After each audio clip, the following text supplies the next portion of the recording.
Welcome back into the program. A little later this hour, we are going to tell you about an event that's coming up where you can help out some veterans. There's going to be an event held on December 4th to help military families who are in crisis. We got a guest in here near the end of the hour to talk about that. Right now, and before I get any further along and forget about this, I want to give away 2 tickets to the Trans-Siberian Orchestra. Call us at 314-969-9797. We'll take caller number 9, and you'll get 2 tickets to, I believe, the 7:30 showing on December 4th.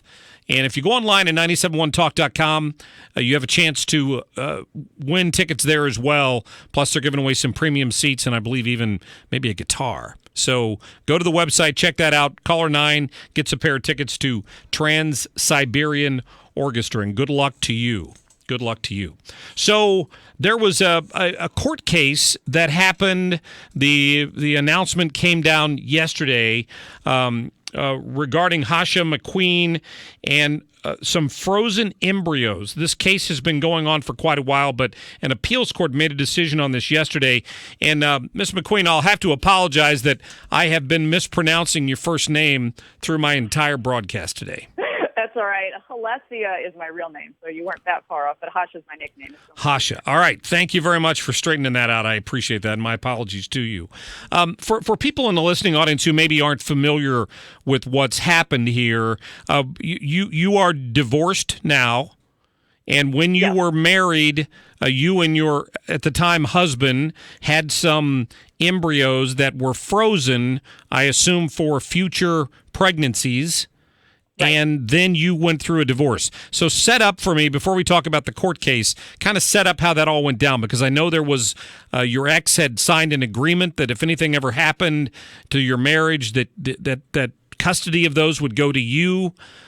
There was actually 2 agreements that he signed, one in 2007 for when we froze them initially, and that had basically the same thing the second agreement had. And then the second agreement in 2010 when we transferred the 2 that were frozen, because we had 4 initially, and in 2007, 2 were implanted and 2 were frozen. And so those are my twin boys.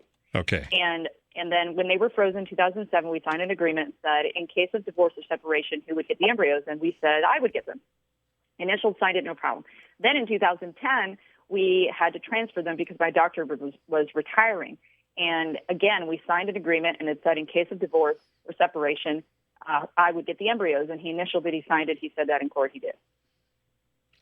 And so now you've had to go to court, and finally this has gotten to an appeals court. So how many courts has this case been in where you've tried to gain custody of these embryos because you consider these to be your children?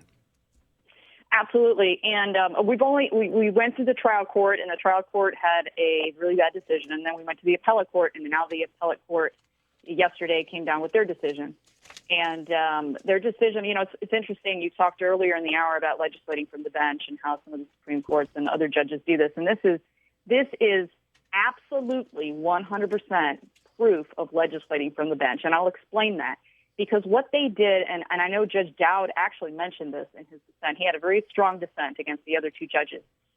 He said, and I agree with, is that they basically created this category of property with a special character out of the thin air. No, there's nothing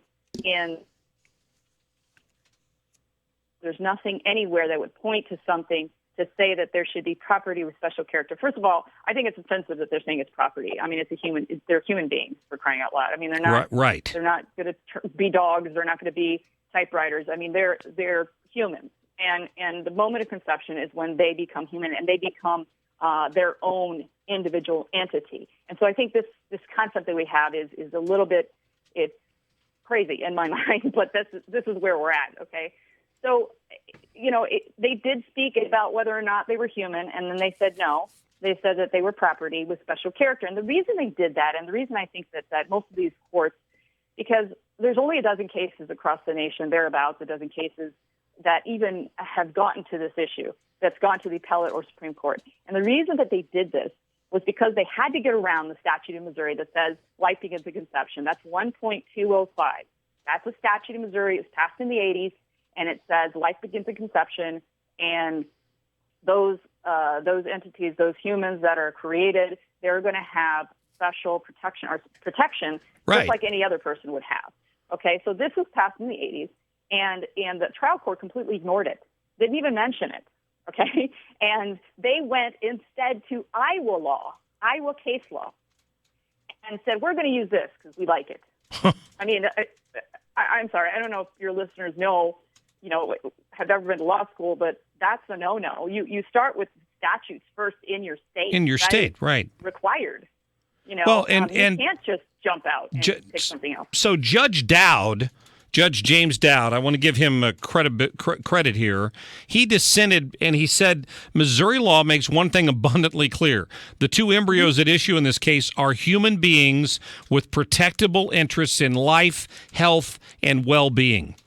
Yep. Why can one judge so clearly see that, and this Judge Lisa Van Amberg and Judge Robert Clayton couldn't? Well, I think it's more political, frankly, than it is really legal. I think we've gotten in a position in this country, like you stated earlier, that everything is dependent on your political view, and I think people, even judges, get that in their head, and they. The majority of cases all over the United States basically deal with these cases. If you have an agreement and it's to give it to a spouse, they strike down the agreement for whatever reason they can find. Okay? But if you have an agreement to terminate the embryos, then they're all like, oh, okay, we have an agreement, and they uphold it. That is essentially what is happening across the United States, and nobody knows about it. That's the thing. And they're creating this web of laws, of case law, that people are looking to try to get out of giving the embryos to a spouse. I mean, that is essentially what's going on. Well, and I think that these judges didn't want to make a decision. That could be, yeah, that could be it. We're talking to Jasha McQueen, who is in the middle of this situation right now. The appeals court ruling against her 2-1 yesterday in this case. What's your next step here? What options do you have after this state appeals court? Well, we're going to, I believe we have to file another appeal for rehearing, and then we either get denied or we get a rehearing. And then if they get denied, then we go to the Supreme Court. You go to the state Supreme Court? Yes, Missouri Supreme Court, yes. This is so interesting. So yesterday I was hearing some of the news networks and some of the interviews for opposing counsel, and I think it's almost laughable, and if it wasn't so horrible, that they said this was a victory for individual rights and for the government not infringing into someone's rights. Right. And telling them whether or not they should have children. Well, the opposite actually occurred. The government in this case, the judges, interjected themselves in a private agreement between me and him that we had made when everything was fine, when everything was happy, when we didn't have any problems. We made that agreement. He signed it. He said he did. And now the government that is coming in and saying, no, we're not going to, that agreement's invalid. And we're going to tell you guys what to do now. You just keep it now. Again, keeping the status quo to where it is because they don't want to go there. They don't want to go there to accept as precedent that life begins at conception. And, well, yeah. And what they said. They don't want somebody else to have it and to have a child and so that child be born and then they have to deal with it, I guess. I mean, I've gone through this so many times in my head. I'm sure. But I can say that as an attorney, I'm offended by this opinion. And, obviously as a mother, I'm offended. But as an attorney, I mean, I've lost all respect for the judicial system for these judges, except for the few, like Judge Dowd. I'm going to give him all kinds of credit because he really did what he was supposed to do, which is look at the Missouri law and interpret it. That is what you are supposed to do. You're not supposed to go out and try to create these new categories, invent this law, and circumvent everything. Right. Circumvent our system the way it's supposed to be set up.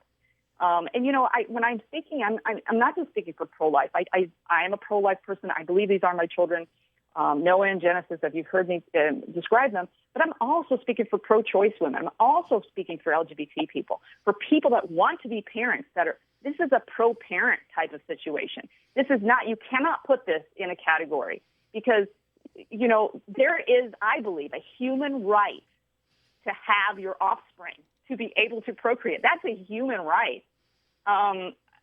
That's just a right of even an animal right, to be able to procreate. So for us to sit down and make this, make this decision, I think it's very irresponsible. They're not thinking ahead about how this is going to affect a lot of people. These pro-choice women that I talk to across the United States, I created an organization called Embryo Defense, and it's at embryodefense.org. And I also have a Facebook page. And I've spoken to women and men all across the United States who have gone through this horrible situation. And a lot of them are pro-choice women, believe it or not. They're pro-choice women that said, hey, look, society told me I had a choice on whether or not I have a kid and when I have the kid. But now they're saying I don't have a choice. I loved what else Judge Dowd said about that, is that by creating the embryos, the litigants had already made the reproductive decision. Right. I mean, that just spells it out right there. It's not a question of whether or not to create life. The life has been created.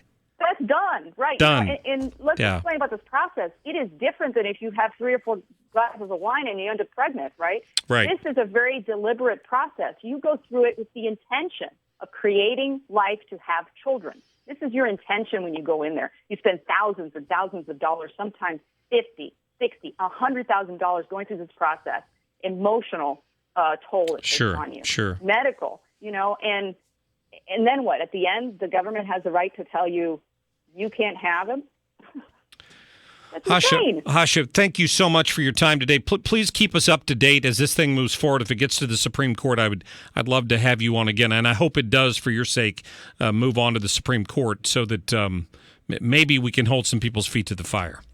Yeah, I'm hoping so too. And also, I'm introducing a bill into legislation in Missouri this year again, and hopefully it will pass, dealing with this issue.